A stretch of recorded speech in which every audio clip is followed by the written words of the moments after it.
What's up, everybody? We're back with Fifth Down Territory presented by Stadium Rant. I'm here with Clint, Shane, and Blake. Clint's our special guest, our draft aficionado.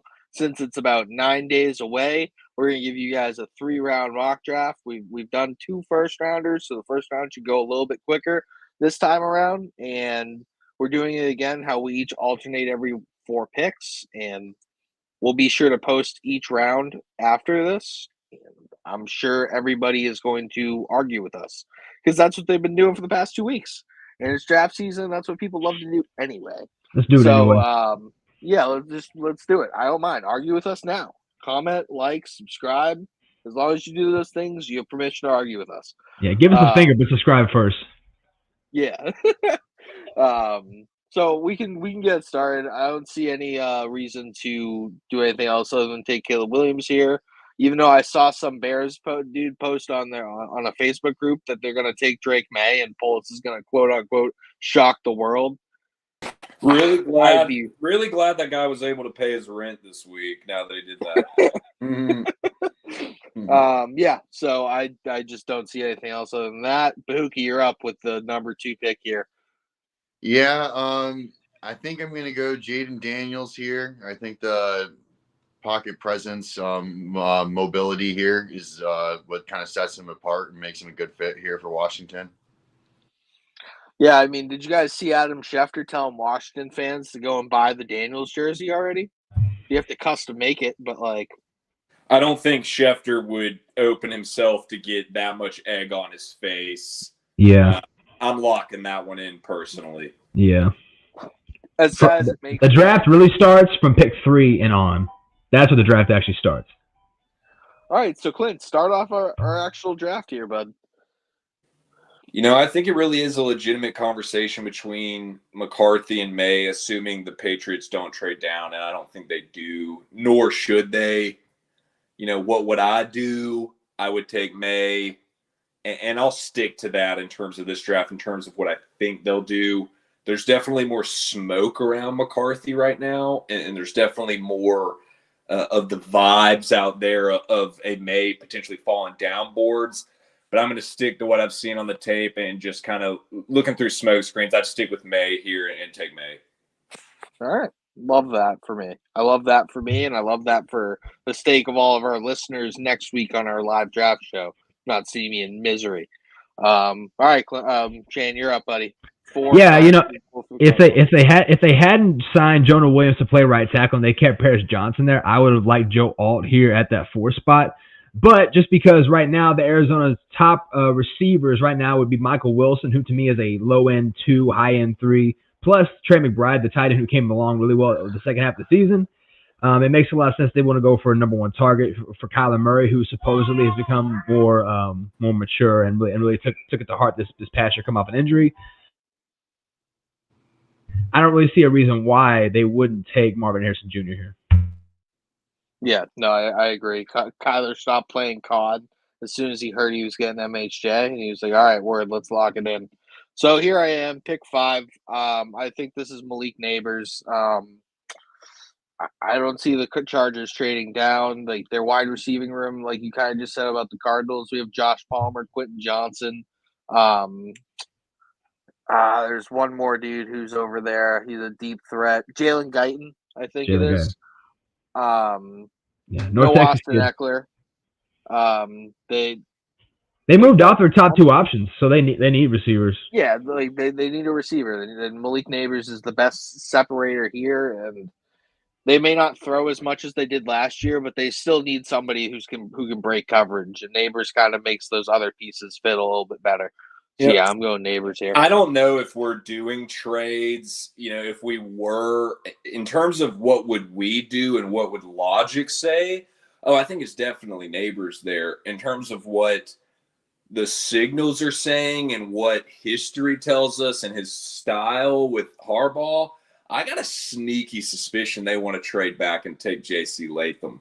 I think the right tackle need, Trey Pipkins is a nice option. But if we were to look at his style of team building and the window he has of time, that'd be kind of a sneaky claim I'd have. But no, if we're sticking here at 5, totally understand and neighbors there, but that's just a comment I'd have because I know the conversation is, are they going to go O or not? I don't think it's should they go O-line at 5. If they're at 5, it's like Tyler did. But if they trade back, it's definitely I see him looking at somebody who has some right tackle versatility like a Latham. But you're right. If he's at 5, you're right. I'd have gone neighbors as well. We can definitely do trades. It's just a matter of like if we can agree on it before. Let me say this. Like I say this as the person with the Vikings picks. Are we really sitting here realistically saying we don't see Minnesota trading up in this draft in some capacity? You know, they didn't make the moves to sit there. It's more along the lines of which team is okay in the top 5 trading with them, because all those teams in the top 5, like they're perfectly positioned to get players that they want, and if they fall back to 11, just because that's where they would go to, they would miss out on some of these prospects that could really help them immediately. Well, yeah, but that depends on your. But the Giants, I think, would be like the prime partner for them, just because the Giants, I think, have to get draft picks. They need more help than some. And the other teams, like, they need that more immediate impact. If you get to the Giants, absolutely, but you got to get past LA first. I think. I understand the logic in staying there and taking a receiver, but with the depth of this class, particularly picks acquired and trading down, I mean, if the Chargers, for example, are trading from, say, 5 to 11 with Minnesota, you know, we can all sit here and play the draft calculator, you know, on Google and say what could happen. They're going to pay a tax, and they're walking out with that 23rd pick. They're looking at the A.D. Mitchells of the world. They're looking at the Lad McConkeys of the world. They're looking at the Xavier Legette's of the world. Goes on and on and on. I just think it's more flexible than we think of, like, oh, well, the Chargers can't do anything. No, they can absolutely trade back, look at a tackle, and go receiver later. It's just you mentioned it. It's an option. So if you want McCarthy and you're the Vikings and you're looking at the Giants right now, I think Blake has the Giants picks. What would you offer Blake right now, or would you want to wait? And just because nobody else really needs a quarterback 7 through 10 here, you know what I mean? So what would you offer Blake for 6? Well, you're right that 7 through 10, but you got. Yeah, but Denver and Las Vegas could jump. Denver has no real picks here. Like, they have 12 and 76. I don't expect them to be moving off more picks. Well, that's when you include players in your deals at that point. Okay, so what are we thinking here then? We thinking Pat Surtain? Well, do you trust, as far as New York, do you trust them not going McCarthy? Do you trust them sitting there looking at the neighbors of the Adunze? As far as if you're Minnesota, you know, Kwesi and they can't be complacent here. They've got to be aggressive. I mean, they're not the person at the poker table that's you know, trying to bluff and be cute. It's like we know what they're gunning for. I'm going to be stunned if they don't go either for Arizona, which I don't think Arizona's moving back. I think it's the Chargers. But, you know, if that's not this exercise, then you definitely can't wait any later than the Giants. I mean, what are you going to do? Let it fall to Atlanta? I mean, that's bold, not thinking that a Raiders will trade up or a Broncos or, you know, continue. Okay, so no, I totally get you. Blake, what do you want to do here? Do you want to take Ndunze, or are you thinking of trading back and getting McCarthy or getting those picks? Yeah, if I'm the Giants, I'm definitely interested in moving back and getting more picks here. All right, so let's do this exercise then. So, Clint, what do you want to offer him for the 6th pick? I mean, let's be realistic. You're at least given 23. You know, see if they'd take it. I think the realistic thing for Minnesota, they're going into this expecting 11. I think Minnesota would try and keep that second first. I think they would rather package a bunch of late round picks than give up 2 and try and keep one of their late round first picks. Well, I mean, yeah, they'd try to, and I'd try a lot of things, but I don't think that's probably going to happen. I don't see a world where Joe Shin in this example is not saying I got to have 23. You need picks this year. I mean, I think if anything, it's 11, 23, and maybe either, you know, first next year. I mean, they're going to have to be aggressive, and they know this. I don't see any world how 23 is Minnesota's in this scenario, but that's just me. 3 first-round picks to move up to 6. Is that what you're trying to do there, Clint? I think we have to still remind ourselves it's not a matter of logic or what we would do. It's what will actually happen. It's to make that kind of move with this market this year, at least 23. Try 23 without the first next year and see if it gets accepted. Or can you force it? Whatever. I can definitely force it, but okay. There you got go. Accepted. If that's the case, you make the move and go for it. All right, let's just for the shits and giggles, let's just say that you're on the clock now, Clint. It's JJ McCarthy, correct? Yes. All right, good stuff. 7 here. This is you again, Clint. Who are you going? Alt.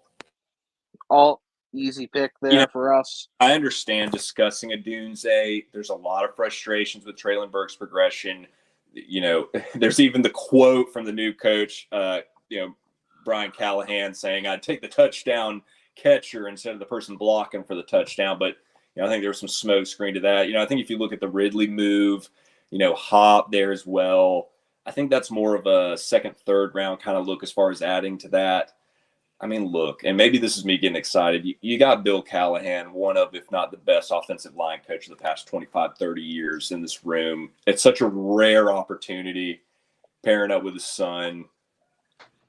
That room's bare. I mean, you look at Skaronski's playing interior, Nicholas Petit-Frere, they've gotten a lot of good mileage out of at tackle, but he was never supposed to be more than this developmental kind of player, not some, we can't take a Joe Alt because of him. Absolutely not. No way. I think it's lined up. The value's there. For perspective, Alt's the number 4 player on my board. I don't see how you say no to him. Yep, I'm in the same boat. All right, so pick 8 is the Falcons. This is you, Shane? Yeah, I'm torn here between a Dunze and potentially defensive lineman. A Dunze would make sense, but at the same time, they signed Darnell Mooney. They traded for Rondell Moore. Drake London's kind of his best season. I don't think Brock Bowers makes a lot of sense here just because I think they want to see what they have with Kyle Pitts with Kirk Cousins now. I don't think they want to invest in first-round picks to 2 tight ends. I think, Latu makes sense. I don't know what the medicals are going to look like on him. I'm trying to think. No, because they drafted Clark Phillips last year out of Utah, and he provided a lot of nice depth. I think defensive tackle makes a lot of sense here. They don't have a lot of depth behind Grady Jarrett. Do I think Jazar Newton makes a lot of sense? I'm kind of stuck on a defensive lineman here, and I think either Jazar Newton or Dallas Turner from Bama would make a lot of sense for this pick, just based on where I think they would go.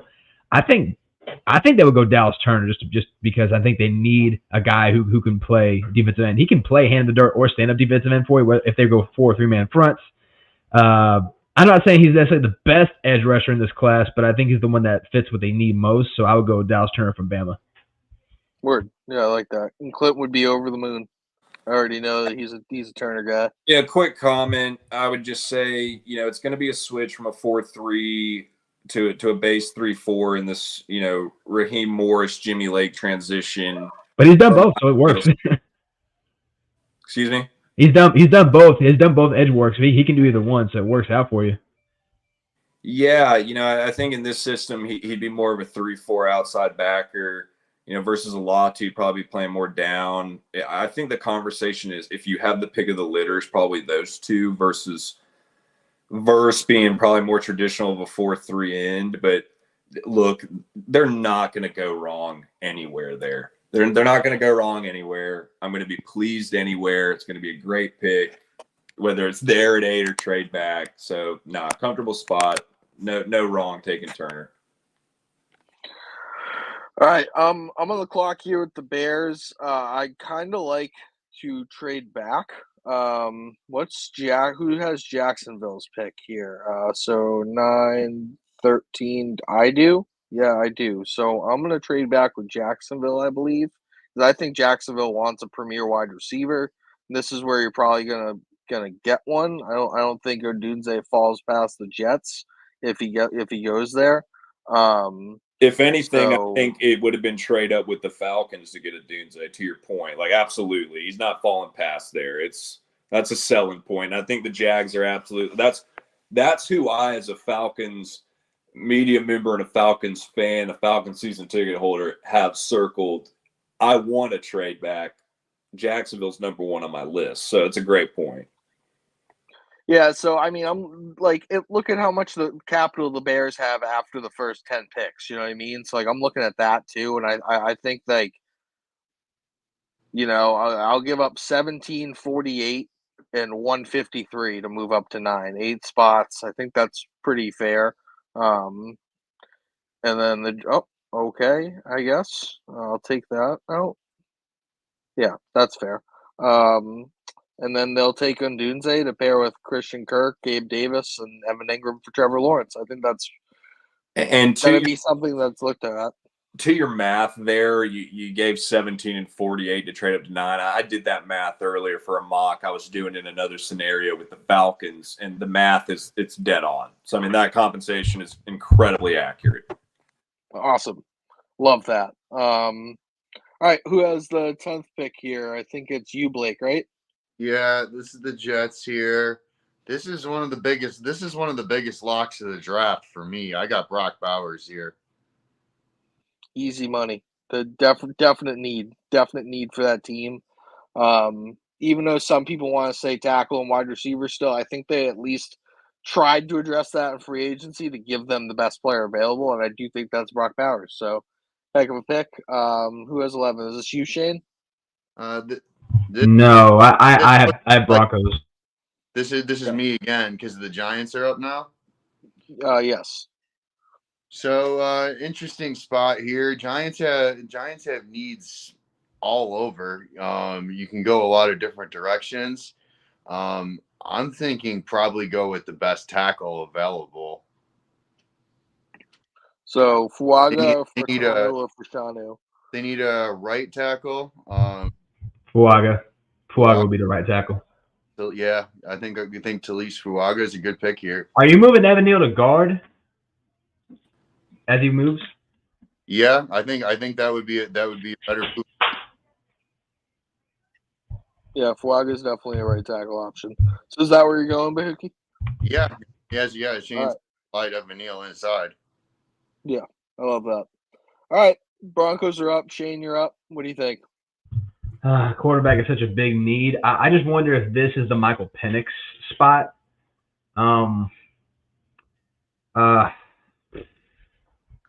Because I have him graded higher than Bo Nix. I know right now that they have Bo Nix ahead of Michael Penix. I think Penix would be better for the Peyton system because Peyton runs but I also don't know. I love Penix as a prospect. I don't love the injury history. I don't even care about his age. I know he's like 24 or something like that. But I also know Peyton loves mature older quarterbacks. He drafted a 30-year-old guy to play tight end who was a quarterback. But I also don't really see any other need on that team that is as glaring as quarterback. I almost feel like they're kind of forced at this point to take best quarterback available. And to me, that would be Michael Penix. I'm not he's the best player available. I think there's like 15 or so prospects better than him at this position. But the Broncos put themselves in a spot where they need a quarterback. And in this scenario, if we're playing like the Vikings straight ahead of them and the top three guys don't move, then Michael Penix Jr., in my opinion, would be the best quarterback available. And that's kind of what they're stuck with. So Penix would just kind of be the de facto pick. All right. So Penix, Raiders fans and Raiders brass are extremely sad that you took Michael Penix. Are they taking Bo Nix? Yeah, I mean, I think they have to. I don't think that Aiden O'Connell is it. Like, I mean, he's probably going to be a decent backup, nice like spot starter. Gardner Minshew is there, so you don't have to put Nix in right away if you don't want to or if you don't think he's ready. But if you draft him here and he's not ready, that's not great. But yeah, I'm still going to take Bo Nix. Hypothetical real quick. If the Giants went and traded for went and took McCarthy with the 6th pick, right? Just hypothetically, right? Does that mean on day 2 they trade Daniel Jones somewhere? Is there a team out there willing to eat that $45 million hit for a dime store Josh Allen? I think you keep him until like the trade deadline. Classic. At some point, there's going to be an injury, and maybe you get something back for him. Yeah, I mean, with that type of contract, I know it's still only 1 year of guaranteed money, but like they're gonna have to like send a pick to get like a late pick, like a late pick swap. You know what I mean? And Daniel Jones thrown in there, which is unideal. But yeah, Knicks is going to be the pick here for the Raiders, and that's what they're doing. So you're on the clock here, Clint. No. This is 1, 2, 3, Browers. No, this is The Bahookie, Colts. right? This is Bahookie. Bahookie. For the Raiders pick 14? No, Saints pick 14. Saints pick 14. Probably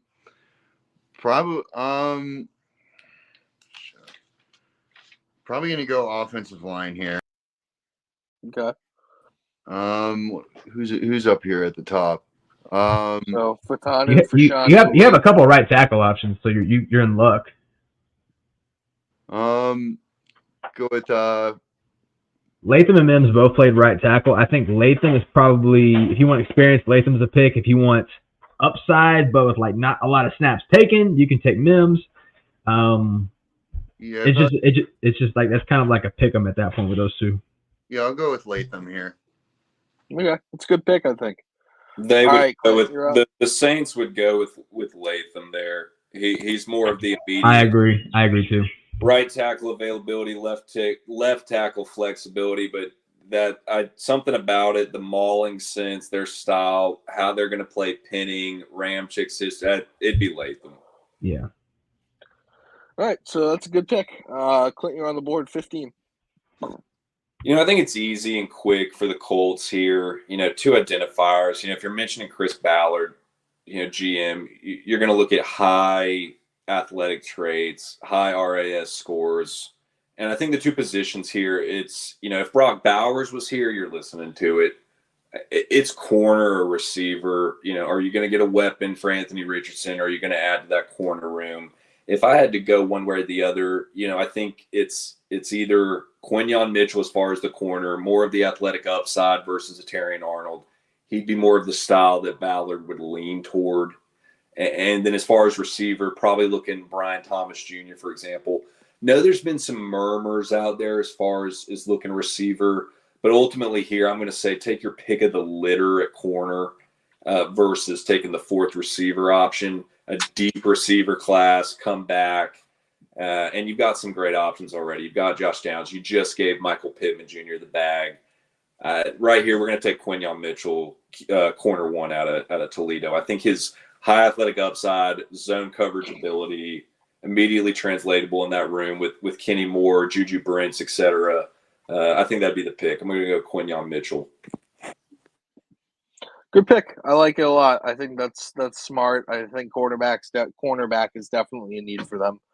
Shane, what are you feeling about the Seahawks here? The most obvious need for them is a right tackle, so I need to see what offensive linemen are available just because I want to see if there's one with like position flex. Like right away, Olu Fashanu is the best offensive lineman available. I think he's a pure tackle. Troy Fontenot, he could play guard, but if you want a guy who's playing both left and right experience, that would be like Graham Barton. So it's really more along the lines of like, yeah, see Clint's like, yeah, I see what I'm going with. Dude, Barton is a dog, and in Seattle, they have that guard need. Yep. The tackles, you talk about 5 positional versatility. Oh, he's a guy. I love the fact that you mentioned that because I was squirming over here hoping you would. Barton was the word I was waiting. That was like the buzz drinking word. Yep. Take a shot there for me. Just because I mean, if I was your pick right now, I'd be taking Barton. That's a great point. And because I look at the offensive line, I think there are probably better tackles above him, but there's no player that I think is best suited to play what they need to right now than Graham Barton, who Clint mentioned has started pretty much at every spot in the offensive line. I don't think he started at center, but he practiced some center at the Senior Bowl, and he did so well that he left before the game they even took the game. That they just said, like, this guy is like, we can put him anywhere. His center relative athletic score was 100th percentile. Yeah. 100th. It was like 99th for guards. Yep. 5+ for tackles. All of his starting experience at Duke is at left tackle. But also with respect to Duke, that's because he was blatantly the best offensive lineman by 3 miles. Yeah, but Barton here makes a lot of sense for what I think people are talking about him being like a late 20s pick. I think he's trying to talk himself into a top 20, top 15 type pick. I think that for Seattle this makes a lot of sense. And I'll be right back, as a matter of fact. All right. So Shane, Barton's there. let's give a shout out to Shane handling the kid there as well while doing this. Golf clap, friend. Golf clap. A true multitasker. My also, wife has the baby in the other room, so I am going to be second place today. Royce Freeman has signed with the Dallas Cowboys. If you want to hit the breaking news on that, just it's not just Rico Dowling there anymore. They'll still probably draft somebody. We'll probably send one of those running backs. Trade compensation is a box of Cracker Jacks and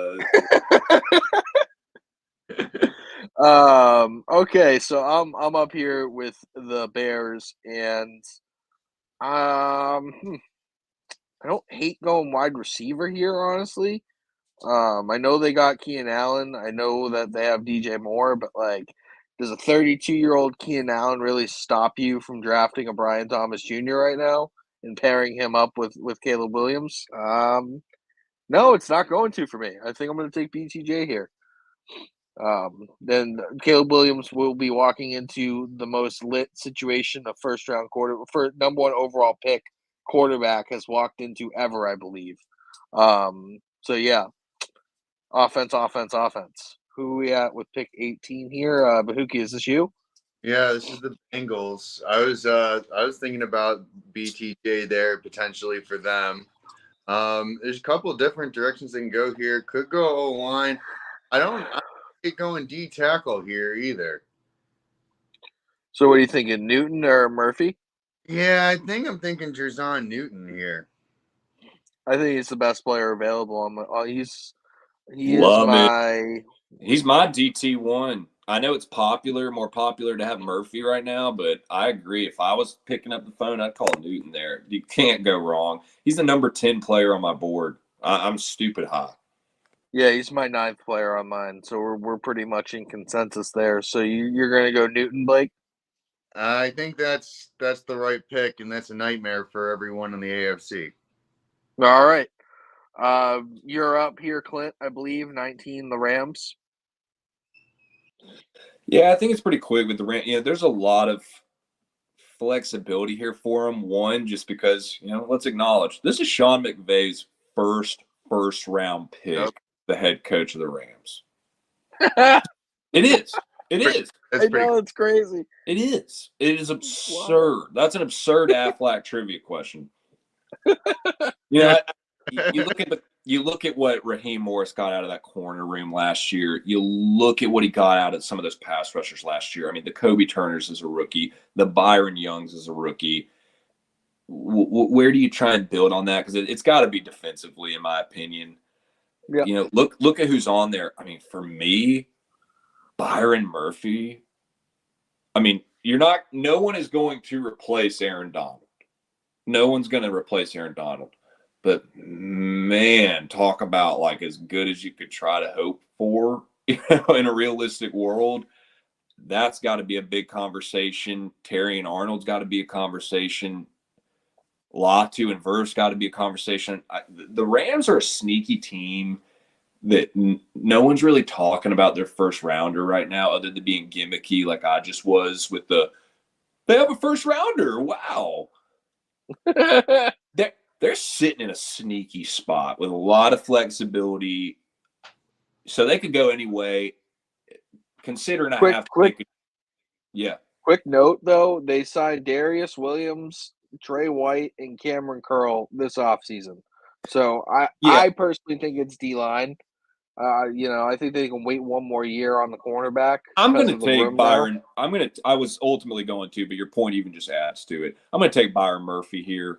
I think the value is great. I think the drop off from DT2 to DT3 is enough to cash it in here after the run has started. I think it sets a good vibe to in that building. Like, look, like I said, you're not going to replace Aaron Donald. That's like saying Kalen DeBauer is going to be replacing Nick Saban. No, you're not, sweetheart. Latu's a great option. Versus a great option. To your point, just looking at D-line, but I'd go Murphy. All right, cool. I like that. Shane, you're back, and you're on the clock here at 20 with the Steelers. Yeah, I like how they've really rebuilt that offensive line, but I think right tackle is a move I'm considering. Who do we have at tackle, just so I can see? I know they really like Mims. From all the reports I've seen out of Pittsburgh, Amarius Mims they really like. Outside of that, I could see them potentially going secondary. They're trying to rebuild the secondary as well. They have Cooper DeJean there. But I think a lot of teams see him as more like a safety nickel hybrid. Nah, I'm sticking to my guns. I'm gonna go Amarius Mims. They go Georgia tackle 2 years in a row. Look at Shane is coming out here tonight, just doing everything that I'm like. Look at you, big dog. Like, seriously, he's absolutely right. I think Barton was the home run pick. I think it's the right pick. I think Mims is too. I think you're right. I think Tomlin's got a vibe there. He wants a lineman this year. You're right. He's going to wait us defensively, and I think Mims and Broderick Jones, buddy. You want to talk about like the two bouncers that can throw dogs? Like, that is disturbing. I mean, not to do the coming from a Georgia fan, but like, I have been a season ticket holder for 2 decades. That's 2 of the baddest dudes in terms of, like I said, 2 bouncers that'll throw you out the club. That's nasty. Yeah, I like that a lot for that team.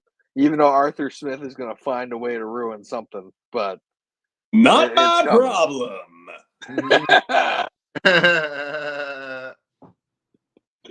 All right. I'm here with the Dolphins pick, and I think it's O-line as well. I think that. How is Olu Fashanu still available? Because a lot of those teams needed right tackle. Fatanu's number 9 on my board, and I recognize that I'm much higher than consensus. But to your point, oh no, I love Fatanu too. There's some tackle talent right now that's disturbing. Yeah, I could see. Is it Fatanu or Fanu? I've heard both. It doesn't matter. I could see Troy falling down to the 20s. Fatanu it's being misused by like everybody, but I'm actually geeky about the pronunciation guide, so it's Fatanu. Yeah, I told Ty one time that if I hear a name pronounced 3 or 4 different times by a bunch of different people, I wait till the player announces their name on Monday Night Football, so I know exactly how the name is pronounced. Well, I'll give you another example. We're all saying Talise Fuaga. That's incorrect. It's Talise Fuanga. Like there's an N. Fuang? I swear to you. Really? Quote me. Go. Okay. Tell the geekoids in the comments.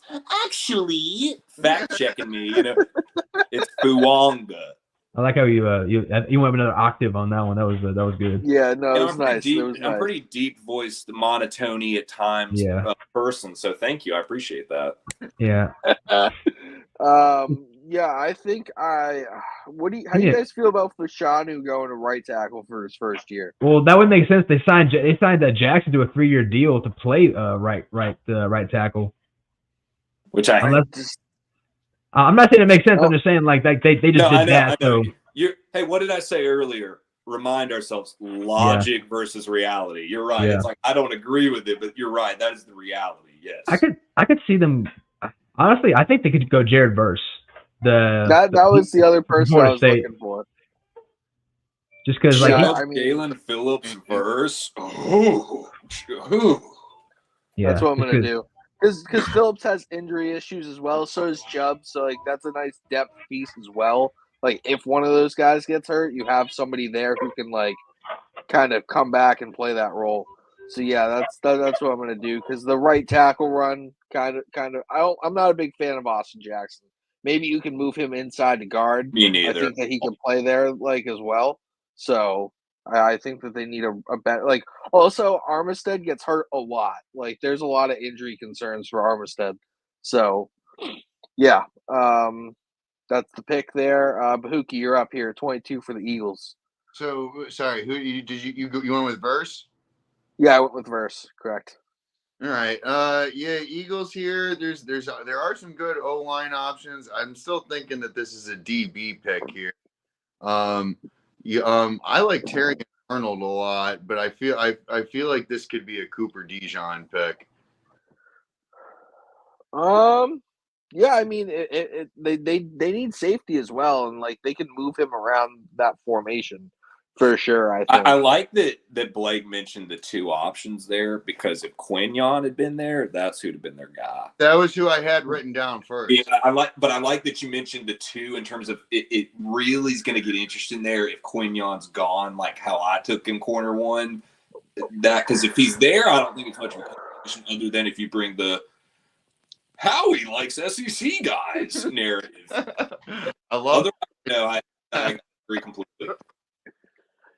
All right, so you're gonna go Dijon here then, Lucas? That feels like a Howie pick. Yeah, no, you're right. You're right. I think it does as well. All right, that's it. So are you gonna go again for 23 because you had the Giants pick, or let's let Clint do it for the numbers' sake. Keep rolling through the numbers. Okay. So they went Fuega or Fuaga, or however that's pronounced, with their 11th. Fuanga, thank you. I'm looking at who's left at this point. I wasn't prepared to make a pick for them. So you've gone offensive line. You're left with some obvious ones. Receiver needs glaring. Do you want to do the quarterback here in terms of what's left? No. Do we want to look at corner at this point? No. Do you want to I think Deontay Banks played pretty well for them last year. Yeah, I was high on Banks. I agree. I'd wait there in terms of adding to that room. I wouldn't get cute here. I mean, as far as the receiver room, who's left? You're looking at A.D. Mitchell, Xavier Worthy, shout out Wayne. Oh man, you got Lab McConkey, Troy Franklin, Keon Coleman, Roman Wilson. Okay, this is an easy talking point. I think when you look at the Giants' room, a little smaller build receivers. Like if I was picking up the phone and it was between Neighbors and a Dunze, I'd take a Dunze for the Giants in terms of getting some size in that room. If you look at these names, we're gonna go A.D. Mitchell here. Pairing up the Texas boys, A.D. Mitchell and Jalen Hyatt. We're gonna go A.D. Mitchell, get some size here. That's relatively close value-wise for me, and not forcing a need, but we can rip on Daniel Jones all we want, but whoever's in there, you got to up the his best receiver has been Darius Slayton. Yeah, I mean his whole career. You've got to up some talent there. I think that's a not get cute situation. And I mean, look, you walking out with Fuanga and A.D. Mitchell, that's work. And let's see what we can do in the second round as far as maybe adding some QB competition. All right, Shane, your Cowboys are up, who recently just signed Royce Freeman. I don't care. I don't care. That's like last year when they signed Ronald Jones. I don't care. Immediate. Yeah. Okay. So the richest franchise in the NFL shops at Payless. Dude, I'm right there with you, buddy. Okay, so realistically, I think the Cowboys actually go center in the first round. But the thing is that both Fanu and Fashanu are there. Yeah, you're salivating. And that to me would be like when CeeDee Lamb fell to them 4 years ago, which I could see one of these guys fall. I can't see both of them fall, but since we're following the exercise of realism, just on what teams would realistically need, Fashanu to me is the best player available on here, and that way I can keep Tyler Smith at left guard. I likely miss out on a center prospect in the second round, but at the very least I sure up a left side with Fashanu and Tyler Smith, and I can't pass that up. So if Olu Fashanu would be the pick. It's a lot of needs up here, buddy.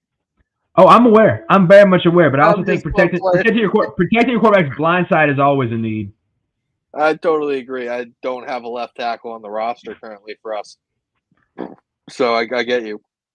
Okay, so I'm up here with the Packers pick. This is Terry and Arnold for me. Pairs him with Jair. Yeah, Jair Alexander. No, I mean, I think Alexander plays on the team this year. I don't think he gets moved, so I You think don't he think they go replaces. offensive line because they lost Bakhtiari and they had a rotating number of guys there? Because Fondu's there also, and Fondu can play tackle and guard. And if you pair him with Elton Jenkins on the left side, that gives you an option to play either one at guard or tackle, find your best potential. It would mean you miss out on Arnold if you're really going for like a young upstart secondary. But you also have a young quarterback in Jordan Love that you want to keep. They have right? They have 41, so I think that they could get a player like, I mean, Suma Matia or like Amajigati. I think I got Oh, that right. they lost Bakhtiari, who's on the sideline sipping a Gatorade for 3 years. So I think I'm gonna stick with Arnold and hope that tackle falls to me at 41. Okay. Okay, 26. This is you, Bahookie. Yeah, a few different directions here. I feel like edge or DB would probably be the way the Bucks would go here. Who do we got at edge? Top ranked edge is Latu, which makes sense because he could fit that scheme. But I think people are kind of like about the medicals. What about Chop Robinson? The Bucks like Chop Robinson a lot too. I don't think the league's going to be as big on Latu's medicals as media is, and the fans are. I think if he was sitting there for Tampa, they'd be all over it schematically and the value and the ability to take a shot. I think you'd have to. That's just my thoughts. I'll go Latu here. Okay, cool. I'm with it. So 27 would be you, Clint. Ooh. Well, let me catch up on who's gone because I'm plugging in the picks so I can keep up with who's available. Go down. You can't see it. You can't see it on your stream. Okay, I want to make sure you can see it. I want to see the picks that have been made. Who went to Dallas, for example? There we go. Excuse me. Pardon me 1 second. You're good. I had to walk away. For the 62 people listening, this is going to be a longer show, so stick with us. So we went MHJ with the first Cardinals pick. So cross off the obvious need. Defensive interior. If one of the top two had been there, this wouldn't have been a conversation for me. If it had been Byron Murphy, it had been Johnny Newton, but they're not. So then where do you jump? Let's jump over to the corner room. Nate Wiggins available makes my ears perk up. Talk about Kool-Aid. You probably bet on Nate Wiggins' upside athletically. Chop Robinson's a name you got to look at because their defensive line's rough from a talent standpoint. Their defense is rough, but they what's his name? Gannon got a lot out of them. I think. Well, got a lot out of him, but that came with year one expectations. He needs to get some gradual talent growth. Yep. But you're right. It's disappointing one of those two interiors isn't there, but I think it ultimately comes down to Nate Wiggins or Chop Robinson in terms of what you can do here. You could talk about Darius Robinson if you needed some size. What about Keelan? Nealon? My boy Nealon. Marshawn Nealon.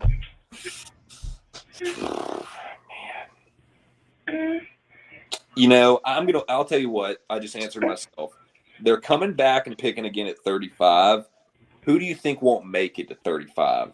In terms of your teardrops, you got to go Nate. It's Wiggins. I take the corner and bet on one of those defensive linemen hanging around at 35 and cash in there. I'm with that. All right, Shane, you got the Bills pick. How are you feeling here? Receivers tempting just because they moved off of Stephon Diggs.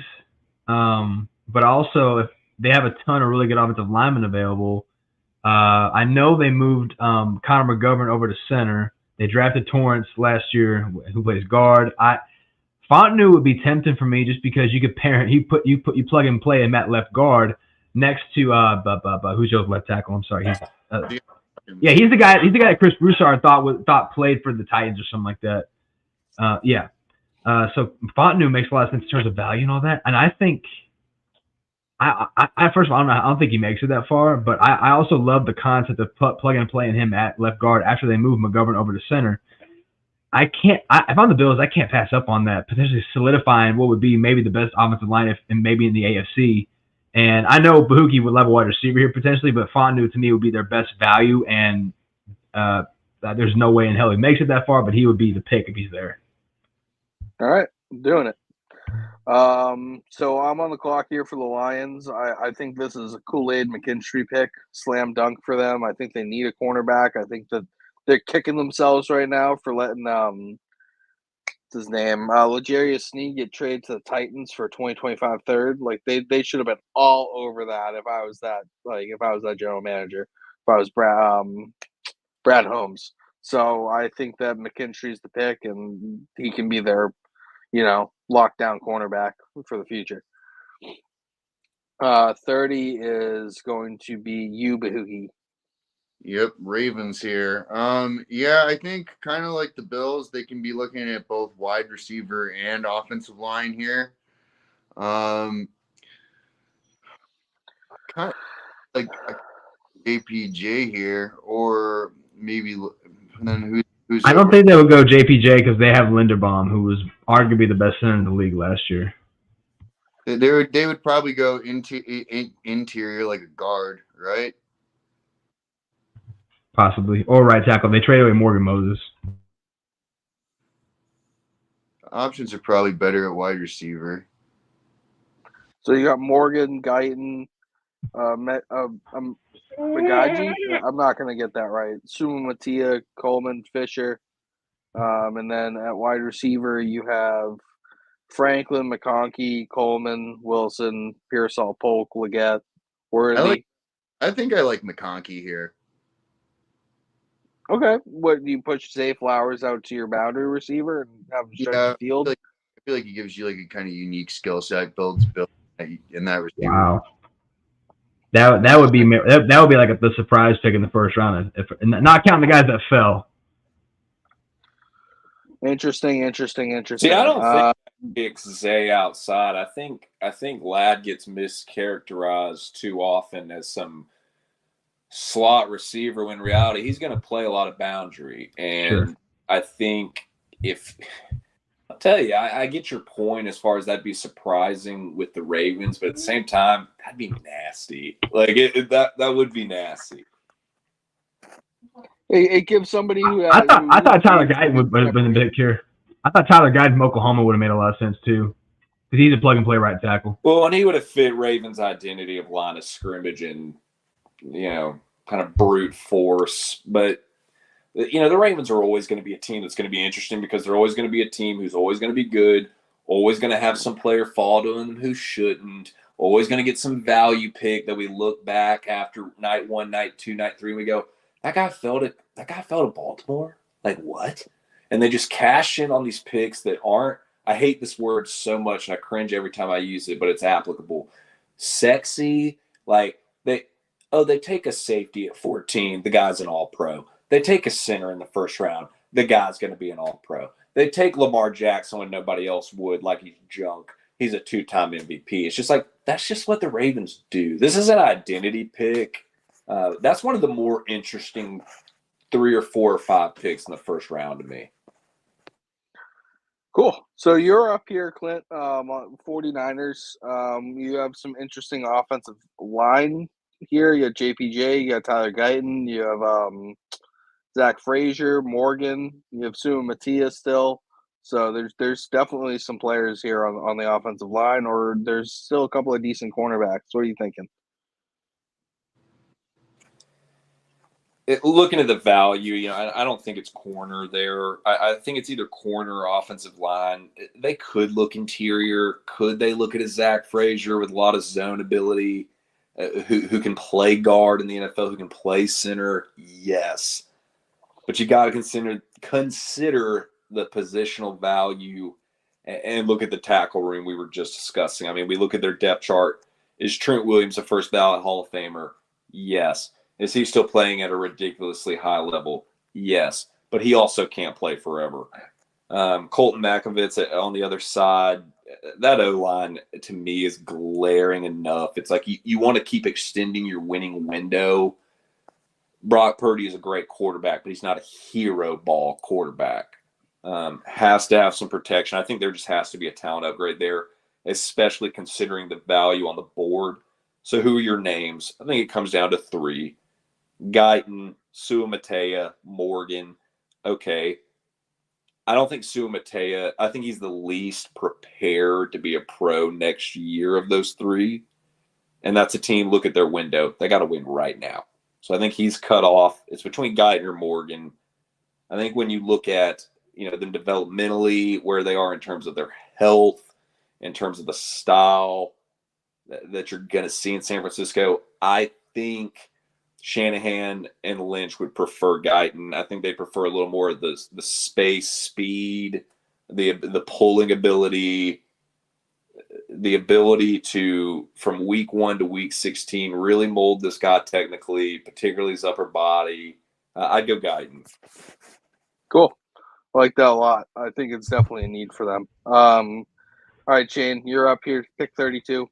Yeah, wide receiver became a big need with the Rashee Rice move. I don't know if they're going to potentially suspend him or if he'll be on the exempt list or whatever. The only move they made this offseason to regard the receiver room was to sign Hollywood Brown. And I don't really know if that necessarily it improves it just because the depth wasn't all that great to begin with. I think they would need someone who, and they like, well, if you look at the Chiefs, they like those flashy route runner guys. They don't necessarily like big guys. They don't like those fast guys. They like guys who are developed route runners. Just looking at their history. And in terms of the guys they have available, keep scrolling. I'm just trying to look at like who they got. Okay, go back up, please. Because I think receiver would probably be the pick here. I know that people are high. I'm not as high on Xavier Worthy as some other people are. I don't see. I understand he set the 40 record, but that can't be the end all be all thing for it. I think adhering to what you're saying about route running, I think it's Parasol. Personally, I think he's probably the best route runner of those guys left. But would they have a first round grade on him? I don't know if Parasol would be a first round worthy receiver. You're talking about the team that took Clyde Edwards-Helaire in the That's true. round, and the team That's true. Felix and it's also pick. You know what? It's pick 32 too, so it's like, yeah, first round grade, but like at this point you're kind of in your bag with your grade. You know what I mean? Yeah, go to defensive tackle just because I think they have. I think they did a good job of getting the Greek guy who at edge. What's his name?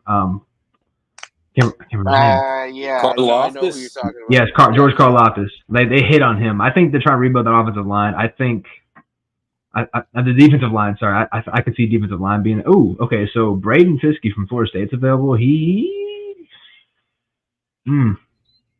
Because he is in a four line set, he would be a 3 tech. If they ran a 3-man front, which they primarily do, they would want to play 5 tech. He could be. Pop out of that real quick. What? Pop out of it? Yeah, pop out of that real quick. I want to see the defensive line available. Okay. Chris Jenkins, I think, could be one of those guys that could potentially sneak the win in the first round. I like Fiske a lot, though. I think it's just because I think I'm stuttering too much. I'm gonna go Braden Fiske. I think I like his upside as a pass rush and the guy who could play 3 tech or even 5 tech if they ran a 3-man front. I would probably take him. Cool. I'm not saying he's gonna be like a star, but in terms of like the value of where they have everybody else, I like that spot. Cool. All right, so we're moving into the second round here. Real quick, yep. Someone's got to fill in my picks for me because I gotta go. But I'm gonna watch on my phone on the way out. I'll see y'all later. Okay. Cool. Sounds good. We'll figure out another rotation. So I am up here, pick 33. Every time I do this, I think wide receivers the pick, but I'm looking at these wide receivers and it's like they just traded for Deontay Johnson. Adam Thielen's going to hang on one more year. Who's their center? Do you guys know offhand who the Panthers center is? I don't know who that is. Bozeman? Oh, nope. Not center caps. Panthers center. Yeah, I think it is Bozeman. He's older. I No, think it says JV. Austin Corbett. The Yeah, I center think rough. JPJ is my pick here. I I think mean, JPJ is my pick here. it's like this. What did I say earlier when we were talking? It's who do you think won't make it to 39? When you're looking at receiver and you're looking at center, because you got to go one or the other. You're looking at Zach Frazier, you're looking at JPJ at that center spot. Who's not making it to 39? Do you think you can wait on the receiver or can you wait on the center? You're right. You got the right thought process. Which one is it for you? I'd say, yeah, it's going to be JPJ. I think the receiver class is deep enough. Okay, so which one of you is picking? So it's you, Bahookie. You're picking for the Pats. Where are we Yeah, going? We going tackle or wide receiver? I got this as a wide receiver pick. Okay, so who you're going to take out of this group? I don't know. People at this point, people kind of have a lot of like mixed feelings on these people. If it was me, I'd be picking either Troy Franklin or Keon Coleman. Probably go with Troy Franklin. Okay, Troy Franklin's going to be the pick. I mean, it scares the hell out of me because he kind of gives me Tyquan Thornton vibes, to be completely honest. He's slight. Route running is sort of an issue, but he can be explosive. He can be I think he has better hands than Tyquan as well. So it's just that kind of flashbacky type of thing here.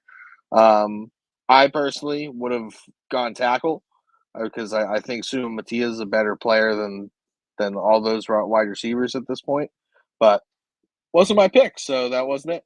I Clint, you're also up would here at add, as 35. far as, maybe doing something different, I think Xavier Leggette's a name to consider in terms of that receiver room. To your Tyquan Thornton point, kind of needs some size, needs some thump. I like Yeah, I Xavier. mean, I wrote an article about it the other day. A So little bit here, but he's a good prospect too. that's the dude who I would like to get in day 2, but we'll see what happens. Clint, you're up here at 35. We went, as far as the Cardinals, we went MHJ at 4. We went Nate Wiggins at 27. We're sitting here at 35. We don't have another pick till 66. I don't see in this scenario how you don't go defensive line in some capacity. Where do we sit? Interior, the value isn't going to be there as much. That depends if you consider Darius Robinson interior or an edge. I can consider him an interior. So I think it's Darius Robinson or Chop as far as if you want to get more an interior player. Darius Robinson's more the 285, 290-pound guy. Chop, more the twitchier player. I mean, you look at that depth chart for the Cardinals, their pass rushers, B.J. Ojolari. Beyond that, it's a bunch of tumbleweeds in an old Western movie. I'd say for that reason, my natural feeling might have been Darius Robinson, but I think the Cardinals would go Chop Robinson. You need somebody with some pass rushing upside and a freak athlete in that room in terms of talent. That'd be a great pick. I'd go Chop.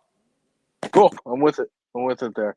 All right. So the Commanders are up here after taking Jaden Daniels. I think offensive line, clear need for them. Looking at offensive tackle. Yeah, I think Jordan Morgan's going to be the pick here for me.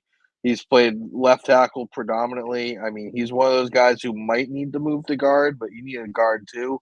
So either way, I think he's going to be a good player, and you're filling one of those spots. So, well, and I think Morgan is a guy that we so often say he's a guard who can play tackle. He's a tackle who can play guard.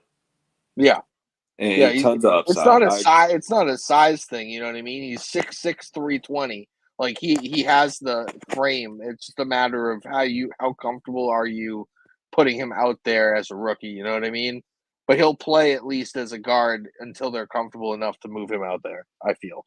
Okay, pick 37 here is the Chargers, and this is you, Bahookie, and the Chargers took Malik Neighbors at 5.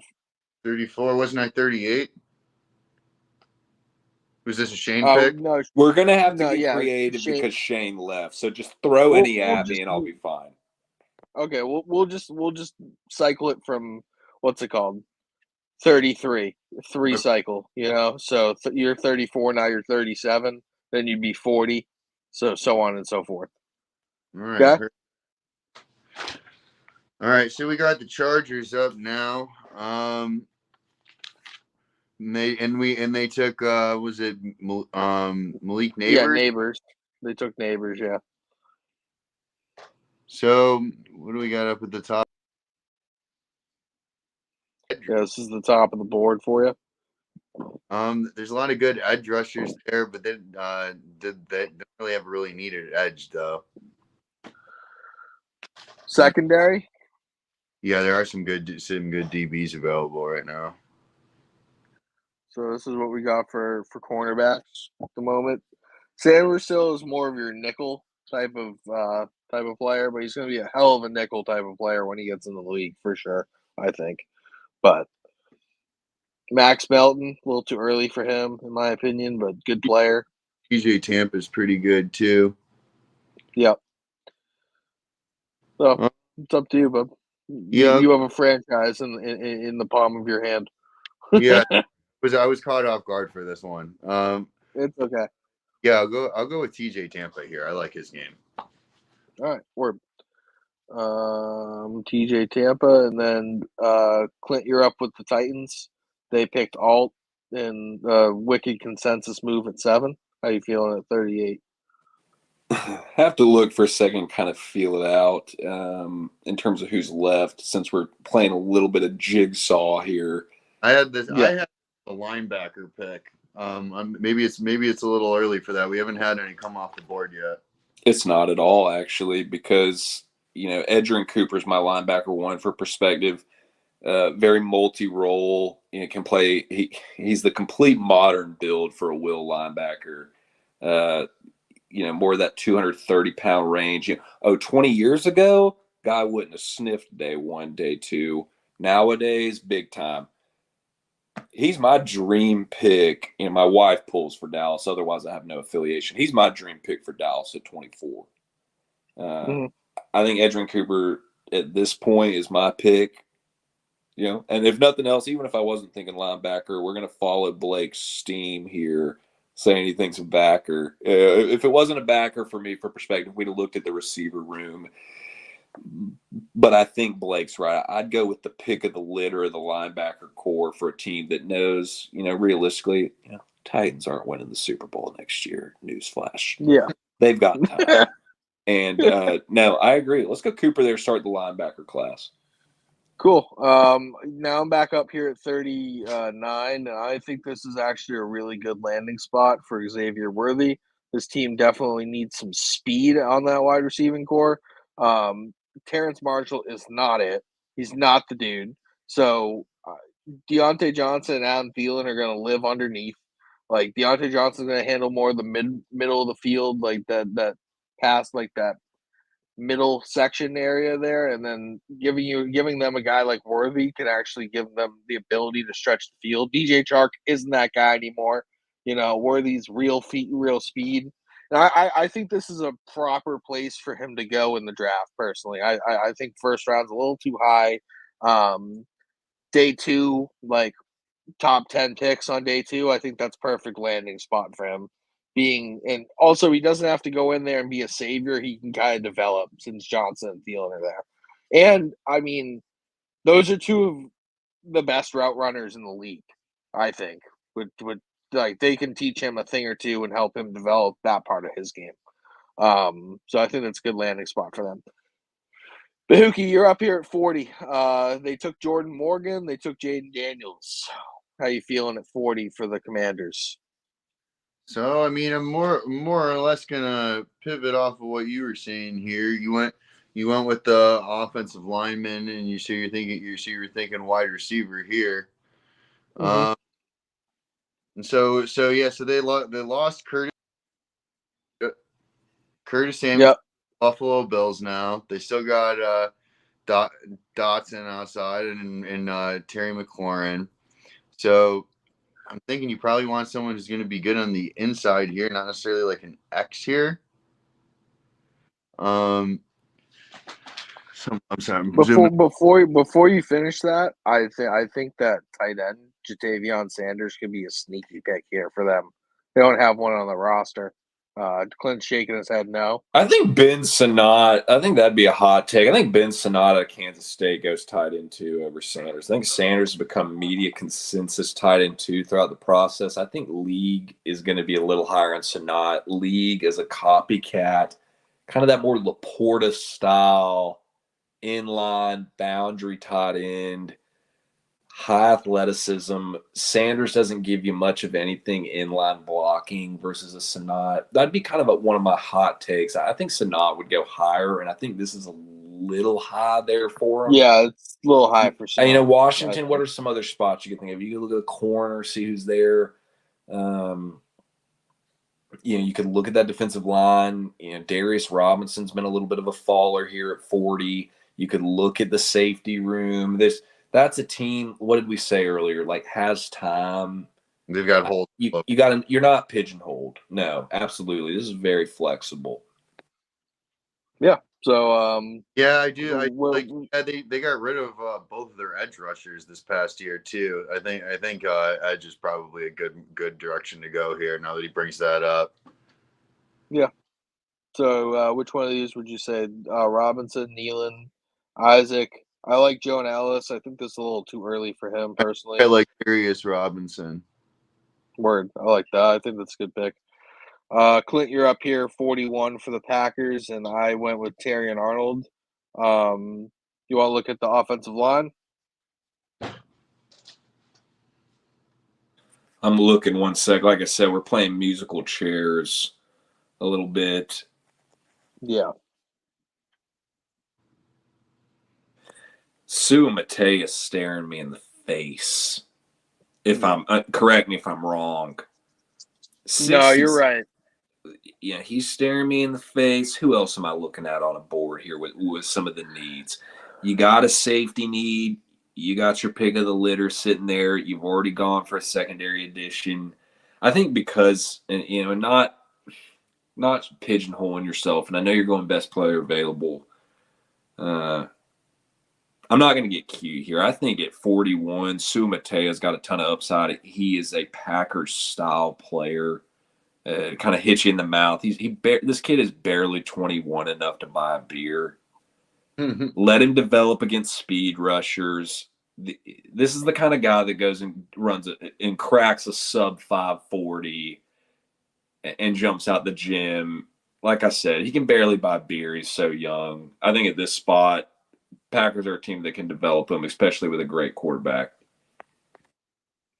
Yeah, that makes me sad. One of the things I would like the Pats to do is because I have Leggett and Sue Matia as my top 2 wide receiver tackle. Such a dream scenario for both, dude. In New England, where right? they've got, y'all aren't going to be good this year. You're probably not going to be. But that third year from now, where they're ready to click, oh, you're ready to roll. Absolutely. That'd be. I'm really pulling for Leggett to a New England spot. I really like that for him at that 34 hole. I hope they move back from 34. I wouldn't mind packaging a next year's third and 68, 34 for the what's it called? Washington's 2 picks, 36 and 40. Somebody trade me for Atlanta at 43 and let me do that one. I was thinking. Yeah. I was thinking at some point Buffalo is going to be traded for Leggett if they're passing on wide. Would be so sick. Would be so sick in Buffalo. That's honestly, if you asked Leggett's camp, behind closed door having a beer or something, I bet you that's number 1 circled spot. They're like, yes, please. Yes. At the Senior Bowl, I met him briefly. I told him I was like, I want to see you in Buffalo, and he just kind of smiled and shook his head. But he'd be so sick. Bahookie, you're no. I'm up 42. Clint, you can have 43. Bahookie, you'll do. 44. Yeah, somebody trade me for that one. Yeah, that's fine. That's fine. So Bahookie would be 43. You would be 44. So we'll switch those 2 right there, and then we'll continue with our run. We'll blame it on Shane. Yeah, I'll pick 42, and I'm gonna go Peyton Wilson here. I think that team needs a linebacker. They need a tackle machine. I think he can be that for them. And under what's his name? Blanking head coach. D'Amico Ryan. Under D'Amico Ryan. I think Wilson can really develop. I think that's much needed tackling ability and speed inside their front seven there. There you go, Clint. You're up, buddy. Genuinely disturbing how many great options are here for the Atlanta Falcons, considering the needs. You know, what did we do round one? Let me remind myself. Went Dallas Turner, got the pass rusher. Who do you have here? Marshawn Nealon is my favorite player in this draft. Brandon Dorless is an interior, undersized interior, but in terms of you're running a new 3-4 front, would be a phenomenal fit. Jumping over to the corners are a big need. Max Melton, I have circled in red Sharpie for my Atlanta Falcons in terms of a zone coverage corner, fits that raw defensive style. Pairing him with corner 2 expectations in a room opposite of A.J. Terrell and with some other corner talent. Clark Phillips from last year, for example. They've added some nice depth pieces. That's a big one to consider there for me. You know, receiver, they'll add to it. You know, Rondale Moore is a great addition that you got for a chicken sandwich, a.k.a. Desmond Ridder. Darnell Mooney, I think, is going to be an absolute dog in the system with a real quarterback. But you look at the board, I think you wait. For me, I think Max Melton would be an absolute stud in this system. I think Max Melton, zone coverage corner, and versus the board where I think it falls from a starting upside perspective. I think after this tier of Melton, Rakestraw, Lassiter, there's a fall. And he's the clear preference for me there. I'd go Melton. I think if you're walking out with Dallas Turner and Max Melton as your first 2 picks as the Falcons, you have gotten 2 legitimate starting caliber players. Party. Word. All right. Sounds great there. Bahookie, 44. The Raiders selected Bo Nix at 13. Yuck. It made me want to throw up. Well, then this has got to be a DB or offensive tackle pick, in my opinion. Okay, so the offensive tackle, here you are. I think Amejigati. I've said that 4 different times this podcast. I think like he's kind of the only one in this range for me here. I'd probably wait on other ones, and then DB. You're right, but I'll tell you, Roger Rosengarten is a guy worth naming as he probably came out a year earlier than he should have, quote unquote. He was hurt, wasn't he? Excuse me? Didn't he get hurt later in the year? Well, and you know, DeBauer heading to Alabama and a new head coach turnover, and he went for it now. You know, we talk about Demarius Mims as a guy who, what could he have been next year? Possibly a tackle 1. We talk about a Brian Thomas Jr. What could he have been next year? Possibly receiver 1. I think Rosengarten's a name that doesn't get mentioned. That it's what could he have been next year? The guy could have been a top 3, 4, 5 tackle. That's somebody you can get in your room a year early and develop on your routine. Not saying for this pick necessarily, but that was just what I saw in the queue where that's a name that I think is going to go a little higher than we all think. There's names. No, There's still names. No, we appreciate it, Do brother. who's the Raiders have like a good nickel corner? I know, like no. They need okay. They need corner and secondary talent, something fierce. They need defensive line talent. They need all of it. Yamersill makes a lot of sense, at least to me here. Very much so, and I'll tell you, I've said this a couple times about. I think he's going to go higher than the media's thinking. He's not going to last long. Sanders still's not going to last. He's not falling out of the top 50 picks. I really don't think so. Somebody's going to cash him in as a nickel, and that's a 2 contract kind of nickel. Yeah. So Bahookie, what do you lock it in? All right, I'm with it. We can kind of use a group approach to some of these as well because we're kind of getting into it. So And Shane messed us up and threw off the rhythm, so we're using a group approach moving forward on some of these picks. Fair enough. We're at 45 here. I think this is spot where the Bills trade up for Xavier Legette, because if they don't, he's getting snagged by the Colts. Yes. If they don't do it, he's going to Indy, and you're going to be thinking All right. about 5 years. So I have the pick here. You're at 60. I'm gonna take 60. I mean, dude, like I might need your second next year. And it's an even better point to Blake's point about the Saints being a good partner there. I mean, look at that gap from 45 to 150 for New Orleans. That they need to fill that somewhere. We have no so, third. All right. We have a boatload of. We have a few fourth round picks. Maybe throw in. I'll do this. Can we throw in the third next year and a couple fourths this year? All right, yeah. So I'll throw the third and then 144. What do you think about that? 60, 133, 144, and a third next year. I think you got to do it.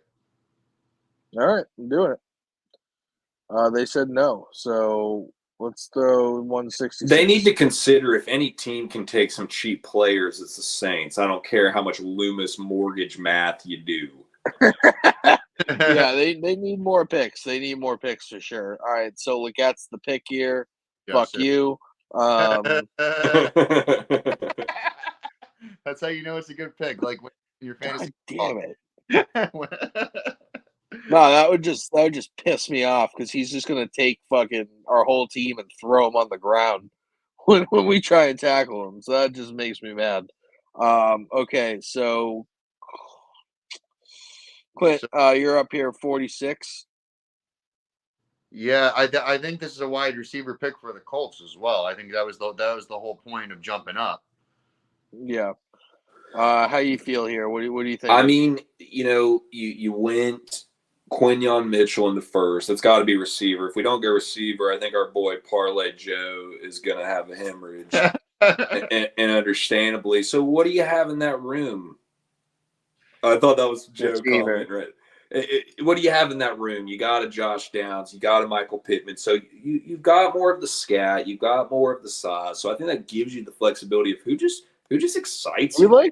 I mean, do we like Corley? Do we like Malachi Corley? I mean, dude, I like all five of those names. Not to sound silly, Keon Coleman is a little bit of prospect fatigue. People are underselling him because of straight line 40 time. Game speed, he's there. Roman Wilson's a guy for me. Pearsall, technician, tough guy. Polk's going to go higher than we think. Not flashy, productive. Corley's a running back, for God's sake. Any of those five are great. Who is Michael Pittman really a yak guy? Like, is Josh Downs really your yak guy? I think Corley could be like they're a Debo type of player for them. Well, and let's add to that. Let's tie back to what I said earlier. Ballard's going to go on the traits guy. Ballard's going to bet on the athletic upside guy. So let's look at that list. Polk's not his guy. Slash him off the list. You're down to 4. In terms of what they have, I think Roman Wilson's a little closer to what you already have in Downs. You probably slash him. You're down to Keon Coleman, Pearsall, and Corley. I'm like you. I think you might go Corley for some of the yards after catchability. Not taking that from Pearsall, I'd strike him. I think you're looking at Coleman and Corley, and I think you go Corley over Coleman because of what you have in Pittman and kind of diversifying it. And what have I said a lot of times in this episode? A guy I think could go higher than the media's giving him. I think Corley could, to your point, and like we said, we're going a little collaborative here now with Shane's absence. I'm going to feed off your energy there with Corley. I think that could be a name that brings something a little different to that room and fits Ballard's style of kind of dialing it up, mixing it up. So I like it. Send it in. I'm with that a lot. This is a pick, actually, I think that like if Tyler Newman's here, they just lost Xavier McKinley. They're true free safety, and I think Newman is actually one of the few safeties in this class that's a true free safety. And I think that this would be the pick. If it's not, I wouldn't hate if I'm the Giants doubling up at wide receiver here. With like a Keon Coleman. You get A.D. Mitchell, Keon Coleman, then you have Pull up the Hyatt. quarterback board. No, he's not gonna do it. Is You he? know I'm the jackass in the group. Rat Okay. attack. I didn't realize you were down to Rattler. Never mind. Yeah, throw that out. Get that away from me. No, I'm not that excited. I wanted to say Right. though, I'm glad you mentioned Newbin. He's somebody that people are gonna double knock, and by that I mean, if you watch the tape and you really get deep into this stuff, you already knocked Newbin for not having a high athletic profile and not being a big athletic tester. Don't double do it because he went and had a low RAS and didn't have a big combine. I would have thought on the tape, Newbin more of a first couple picks of the second round, that 30 to 38 range. I just don't think anybody in that range needs a free safety. You know what I mean? But getting to my point, and I'm sorry I was over here, having to take a second because I was belching, being rude. So it's okay. I think that you can knock him to where we are in the low 40s. But dude, I'm sitting here rounding out the top 50. I'm looking at that guy on tape, technically refined, thumping tackler, consistency, good acumen, route recognition, somebody that needs a day one starting caliber safety. I can't knock you, man. I think he's a great option there. The only last thing I'd say, another, quote unquote hot take of mine, we're not giving enough credit to Cole Bishop out of Utah as potentially being safety one off the board. I don't disagree on Cole Bishop. I mean, I think Cole Bishop's more of a strong safety than a free safety. Am I right or wrong there? No, it's a valid point, and that comes down to what I say a lot of times. I have so many buzzwords, value being one of them being, fit, and one of them being it only takes one team. So you're right. Yeah, I love that one. It could come down to which team has the preference in terms of that. But no, that's a great point. Glad you mentioned it. All right, so I think Newman's going to be the pick here for me. Then Bahookie, you're up here with the Bears at 48, and the Bears took Brian Thomas Jr. and Caleb Williams. I think edge would be a smart play here. Marshawn Neal board. Marshawn Nealon, yeah, he is No longer on the good. No, he has been selected. No longer. Shout out to Marshawn Neal. That was my favorite player in this draft, dude. You want to talk about would be an absolute stud in Chicago. That was a phenomenal pick. Would be an absolute stud pairing him with Sweat, what they've already done. Love that. Okay, you're on the clock here. That's one of the picks you sprint to the podium for. Yeah, pairing him up with Sweat, you're stressing people out, stressing offensive coordinators out for sure, especially with that secondary with the way they can cover. Woo. Okay, so we got the Bengals, and then they selected Jerzon Newton at 18. They're up here at 48 or 49. I'm sorry. Do you think Sinnott is? Do you think we're any closer to that value here? I mean, tight end is a need. You're right, and it's definitely a conversation piece, but that receiver room is nasty. Yeah, they did lose Tyler Boyd. They run a lot of three receiver sets. It's Ricky Pearsall? Pearsall, dude? It's still TBD if T. Higgins. I saw yesterday that T. Higgins, quote unquote, intends to play for Cincinnati this year. Like, he said that, Yeah, and I intend on asking Beyonce on a date, but that doesn't mean it's going to happen. I don't know. I feel like they're willing to eat that money if it gets them a better chance at maximizing Burrow this year. Even with having T. Higgins on the roster, they need a third wide receiver. This is an O-line or wide receiver pick. Well, I'd ask you this. What's their next pick? 80. They have 80 and 97. So what do you think as far as receiver tight end being left there at 80? In terms of the value play for receivers a lot better at 80 than tackle, I think, personally. Like your receiving board is a lot better than your tackle board at 80. Do you mean tight end instead of tackle? You were discussing Sanat. Yeah, I mean, I mentioned him, but I now that Blake said tackle, I offensive tackle is probably like right tackle. They lost Jonah Williams at right tackle, so like I do think that is a need. So who would it be for you? Patrick Paul, Roger Rosengarten, Kyron Amagaji, Blake Fisher? I mean, Patrick Paul has the size and potential to be the best, like a top 5 tackle from this class if everything worked out for him. You're right. I'm going to admit that I was wrong. I'm looking at the board. Pearsall gets me excited, but you're right. You probably cash in tackle and swing back at 80 and see who's left. I mean, you look at this receiver board, names that could potentially be there at 80. You know, a Jalen McMillan, a Devontae Walker, a Jermaine Burton, a Malik Washington, a Jamari Thrash. You're right. We should pick a preference of the tackle board. All right. So what do you think? Or is Blake Fisher? He's a right tackle. Do you like Fisher or Paul more? Do you want to go ceiling or do you want to go floor? I think if you want to go floor, you go Fisher. If you want to go ceiling, you go Paul. I mean, in Cincinnati's case, I think they swing for the fences typically. So Agreed. I'm going to go Paul here. Agreed. All right, 50 Eagles. The Eagles went Cooper DeJean at 22. Here they're up at 50, and they're back up at 53. So, this was originally my pick. I had this I originally had Quinion Mitchell as the first pick, but he was gone. I had this as a safety pick.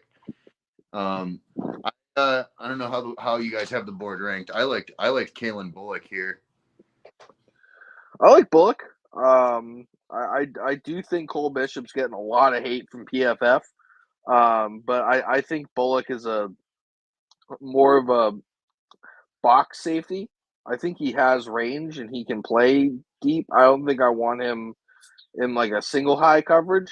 I don't want him being the only dude out there. But I don't not like the pick. So if you went with Kalen Bullock, I'm cool with it. I think Javon Bullard is a better pick. I disagree with you there. I think I'd be more comfortable with Bullock playing a center fielder and having to take some single high paired with another caliber safety, playing shell coverage, and then in times playing some nickel back.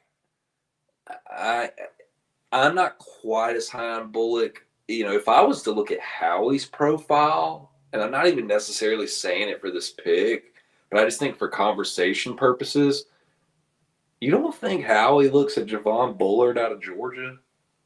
No, I do. That's kind of what I was just saying. I like Bullard here.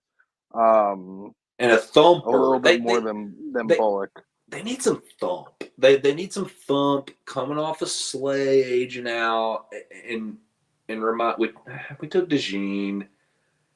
You're right. We took DeJean. You're right. We already took DeJean. You're right. I don't know. That'd be my only. I'm getting sloppy on that one. I don't know. No, all right. We'll leave it up to you. I like the fourth. Huh? I said it's all good. No, I like the back and forth. I'm gonna leave it up. If you're picking Bullock, I think Bullock and DeJean, if they move him to safety, you have a really good safety tandem. And that's a good point to tie back to what Blake said. What did I just say about Bullock? A lot of that nickel ability, and we talk about with DeJean having that as well. A lot of flexibility to give yourself with both of them. Do you like DeJean at nickel? Okay, but play Bullock more back at that shell coverage, play him more at single high. Do you like DeJean more as a boundary corner? Hell, kick Bullock back. Do you like? It's like that. That really could kind of, we talking like fantasy football about like stacking guys. That could kind of be a stack play in terms of versatility. That is, we're 8, 9 days out at this point. We're all getting kooky and we're playing scenarios. I like that. I like that you threw that one out. That's one I haven't thought about until today. Yeah. All right. Let's do it. Unfortunately, I don't know if we're gonna get through all 3 rounds here. It might take, so I think maybe 2. I think we do finish off the second round. And then we can go. I can keep this up, and we can go back to the third round next week and kind of finish this off. Didn't think it was going to take us this long, so yeah, we're going to finish off the second round and then cap it there, and then finish the third round next week. But pick 51 here is what we're talking about. This is going to be my pick, I believe, and the Steelers got Mims pick 20. They need a center, and I think Zach Frazier's falling a little bit.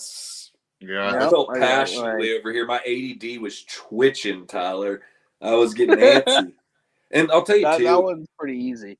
His zone blocking ability in terms of translating to that Steelers offensive line, dude, you talk about adding him and Mims with Broderick Jones. That's disturbing. And they have the guard too, who is on Philadelphia, Isaac Seumalo. Yeah, that all of a sudden that might be the best offensive line in the AFC if everything pans out right. And they're all barely old enough to buy their own beer. Yeah, like that's something that team can definitely work with. It's absolutely filthy. Yeah. And then you also have Najee Harris and Jalen Warren back there. Like, one's a thumper, one's a speed guy. Like, you have everything you need. And they all have pulling ability. You want to talk about second-level ability hitting you in the mouth between Mims, Zach Frazier, and Broderick Jones. That's disturbing. Yeah, they're flying to the second level and blowing people up. Okay, so Byron Murphy was the pick here for the Rams. I think that if we look at cornerback, I think Kamari Lassiter would be a good pick here. Kind of a McVay style player. I was going to say, we talk so much about, Raheem Morris and McVay pulling so much out of that secondary last year from a talent perspective. And you take somebody like Lassiter who's getting knocked for having a little lower athletic profile from a straight line 40 speed kind of perspective. Hey, pup. Mm-hmm. Yeah, he's a good talk about a perfect fit for a Lassiter there. I mean, take a little bit of a lower athletic profile Georgia corner, for example. Darian Kendrick. He's been developed for multiple years out there in LA with McVay, and they've gotten a ton of miles. Just from a team fit perspective, man, that'd be a dream for Lassiter. Yeah, I think it's pretty doable where he is on my board. I think I have him. Let me see here.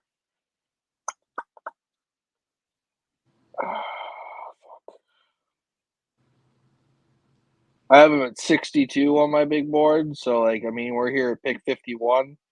It's in range. You're in the second round. You pick your guy. You know what I mean? So, I think we're Yo Lassiter here.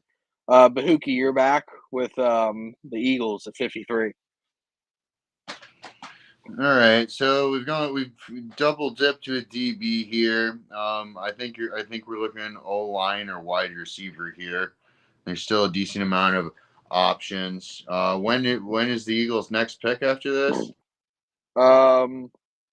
They don't have another one in the top 100. Don't have another one in the top 100. Might not be a terrible position to trade back. But okay, here, let me see here. I'm with that. I'll take the Pats' third round pick. I'll give you 68 and 103 for 53. All right, yeah, let's have the Pats come up. I like it. All right, I think that's something that could actually happen. And then the Pats are going to go offensive tackle and take Hey Tyler, you're using your team to trade up. You better be crediting this in the third round episode, okay? You don't get third round picks for New England. Okay, I just traded my third round and fourth round pick for that. I think that's a fair trade up. If we get the Family Guy aspect of it's all fresh by the next episode, then I'm throwing the Falcons third rounders. I'm getting up and getting weird. You know what? You make the pick. You're right. You're like, you know what? You don't want to order what I want to order for takeout. Then what do you want to order? You're right. Yeah. So you do it. You make the pick. I'm totally cool with it. No, you're right. I'm going to shut up. I'm going to shut up. You're right. You call my bluff. I'm going to shut up. I'm going to shut up. I'm tired, but you're right. I'm I'm gonna shut up. He's right. I'm gonna shut up. I'm gonna go Amagashi here. I think he definitely has some stuff he needs to polish off.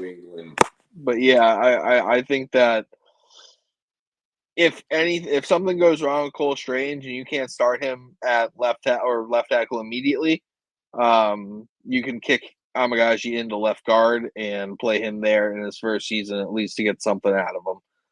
I do think, I mean, at what's it called, 6'5", 318, he's going to be a tackle. So and his arms are stupid long, stupid length.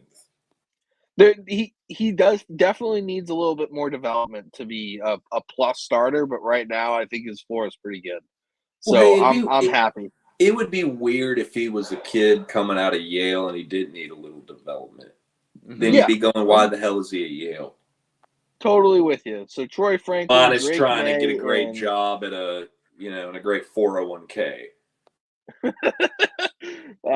Okay, so here we are at 54. Clint, you make this pick. Yeah, this is the Browns' first pick of the draft.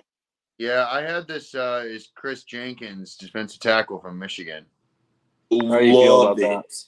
Love it. All right. Draft aficionado so love high on Jenkins' floor may be one of the highest in this draft beyond round one. In terms of a guy that you're just like, your daddy did this, your physical makeup is ready for this, your development at a big university is ready for this. Oh, that's a home run. Yeah, no, I like that a lot. So we're Blake, or no, Clint, you suggest this Dolphins pick. How about that? I have to just say one time, bless my huge head. You know, I was a couple minutes late today flying in, putting my daughter down as the guest host for this. You know, I tried to have a couple of the Falcons helmets near, but my fat head is blocked it the entire time. So that's in there at that point. But yeah, shout out to Matty Ice and Julio there. But what did we do with the Dolphins already? Took Jared Verse. This has got to be Jared Verse. This has got to be some O-line. Got to be. What you got? You thinking an interior? Christian Hayes, Cooper Beebe, or what are we thinking? Blake Fisher, Rosengardner, Pooney? See, if I was a team sitting here going, oh, we'll develop and we'll take a year or so, maybe Rosengarten, but Miami maybe extending it. Could you get more mileage out of that interior? Kick back to the interior class, please. Mm-hmm. I think Van Pratt, I like BB a lot. I think this is a little early for him personally, but like I think BB's ahead of Haynes personally. That's where I'm at on my big board. So I disagree personally, but I don't think you're crazy for saying that. I'd say maybe one of those. I don't feel passionate either way. I know you kind of threw this one at me like for me to take it, but doing this as a group, I don't feel super passionate either way. But I would say got to be offensive line. I don't know that the tackles thrilled me that much. I'd cash in on one of these interiors. All right, let's go Haynes. I mean, it's your pick, so let's do it. Yeah, that's cool. I wouldn't have been upset either way. Cool. 56 here. Cowboys. I'm gonna do something kind of obvious here for them. Yes. Trey Benson. But Jalen. No. I think it's gonna be Jonathan Brooks. I mean, I think that as long everything I've heard is his ACL is on schedule. Like he's on schedule to start week 1. So I mean, you have Rico Dowling. You just signed Royce Freeman to kind of give him some legs under him for a little bit. But yeah, I think Jonathan Brooks is going to be the pick here. Texas to Dallas. Okay, 57. Bahookie, this is you with the Bucks, and the first pick they had was Latu. So what do you think? You thinking corner here? Oh, he popped out. He popped back. Here, interior offensive line, probably be leaning DB. Okay. So corner, Rankstraw, Phillips, Kyrie Jackson's a good player. Kyrie Jackson's my guy in that corner room from this year. A lot of length, but I mean, in terms of like media boards, man, Rakestraw still being there is a great option as well. There's a couple names. Andrew Phillips is a guy I like. I know Hail Mary Sports is big in the draft community. That's his guy. That is his guy. He's so high on him. It's a good bit of corner talent there. There really is. Yeah, no, I like it. I even like Bernardo Green. Kalen Carson's a good player. Yeah, so Cam Hart. I think Cam Hart's a little too low on this board, to be completely honest. Agreed. Cam Hart's going to be a guy we look back in a couple years and we're like, we got cute because he was a little bigger and he's a physical guy, but he's tough. Somebody's going to get a lot of mileage out of him. That's a good name you threw out. You guys like Hi. Guy from Oregon the best? Huh? Yeah. I mean, Kyrie Jackson's probably my favorite player left on the board. I think that Rakestraw would probably be the popular. If you could see us on video, me doing the finger asterisk right here. The pup, how you doing? Oh my god, how was that? My pup sleeping right there, Doug. But he's going to town right now. My dog's asleep waiting on me. But sorry, time back to. If I was picking up the phone, I like Kyrie Jackson a lot. The draft community and the media would say Rakestraw. So I think it's between those two, but you're not going to go wrong. They're both good players here at the end of the second round. Bahookie, make your pick. I'm going to take the kid from Oregon. All right, I like it. He's 6'3", 185, 190. I like it. So I no, this is you, Clint. Yeah, Packers are next. I had this pick originally. I had Jaden Hicks from Wazoo's penciled in originally. I don't mind it, but I think that where do we go at 41 here for them? We had Sue Mattia and Terrion Arnold. Do Hicks again. Do Hicks. Stick to your guns. Okay. Yeah, I'm with it. I'm with it. Jaden Hicks from Washington State. I like that. All right, 59. The Texans picked Peyton Wilson. That was my pick, and you know what? I think. What do I want to do here? I think they need an edge rusher still. No, they got Daniil Hunter to pair with what's his name? Will Anderson. So like maybe defensive line. Yeah, let's go to the interior D line here.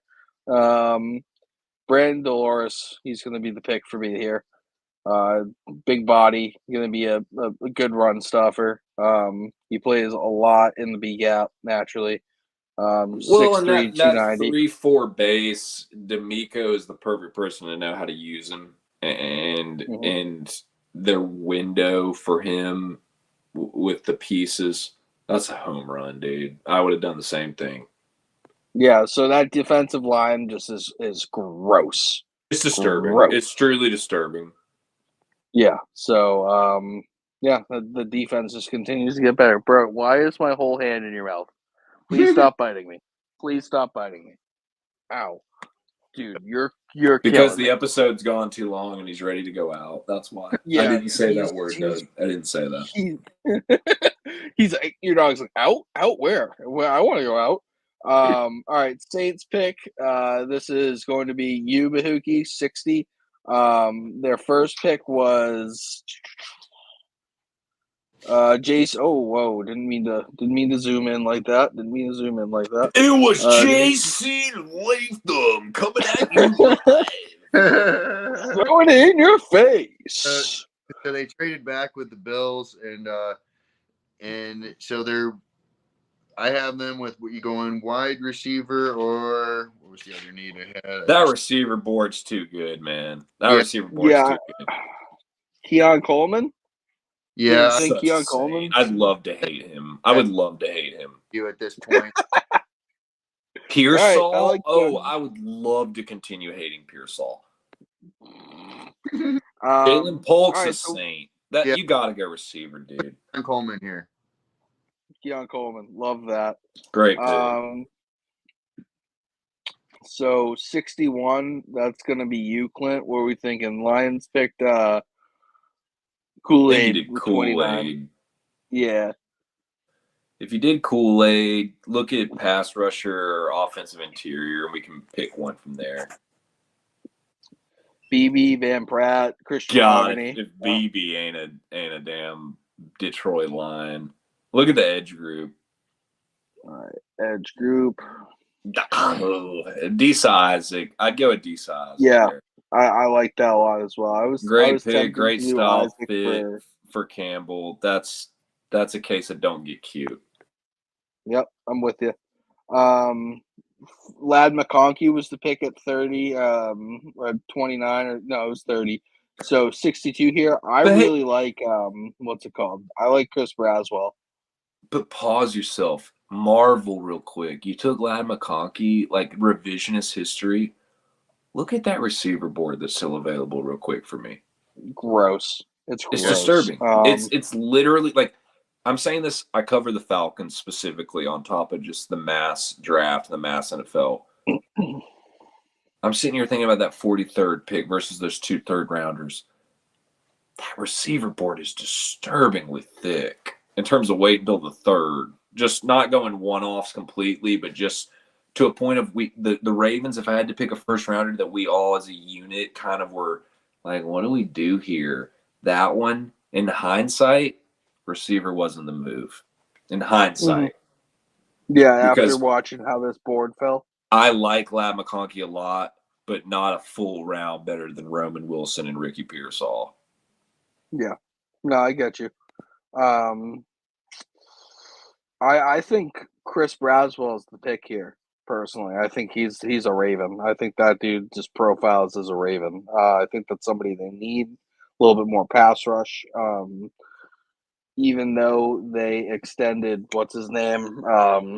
Their defensive tackle who provided a lot of pass rush for them. Never going to remember that name. I know who it is, but we're not going to remember that off the top of our head.